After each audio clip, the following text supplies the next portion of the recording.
तुम्ही प्रत्येक वेळी का तुमचे साहेब थांबतच असतात का? एक महिन्यापासून मी चक्रा मारतोय काय हा? मी तिकडे घाणमध्ये राहतोय, एवढ्या गटारच्या याच्यामध्ये मुख्य अधिकारी भेटत नाहीये, कोण नाही भेटत, हे सगळे घाण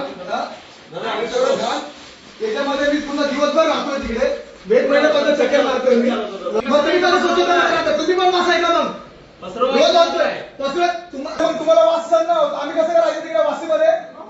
कधी होणार? एक महिन्यापासून गोण्याच्या गोण्या तिकडे फिरलेले असतात. हे काय हे बघा, हे काय हे आत्ताचे फोटो अर्ध्या जागेवरचे. तुमच्याकडे स्वच्छता किती स्वच्छता आहे तुमच्याकडे? म्हणजे तुम्हाला घाणीमध्ये राहायचं नाही ना, तर मी कसं घाणीमध्ये राहू? मी घेऊन येईल आतमध्ये. जर मला वास सहन होतोय मग तुम्हाला का नाही वास सहन होत? जर मी तिकडे राहतोय वासाचा, दुसऱ्या कलम 21 नुसार स्वच्छता आरोग्य हे वातावरणात राहायचा अधिकार आहे माझा. त्याच्याने तर बोलून ऐकू द्या ना पण. मी काय वास येईल का तुमच्या साहेबांना? तुम्ही नियमाचं उल्लंघन करताय. कसला केस करता तुम्ही माझ्यावरती? मी खाली बसेल, मला माहित नाही, मी खाली बसेल, तुम्ही माझ्यावरती हे करताय. हा कुठल्या नियम?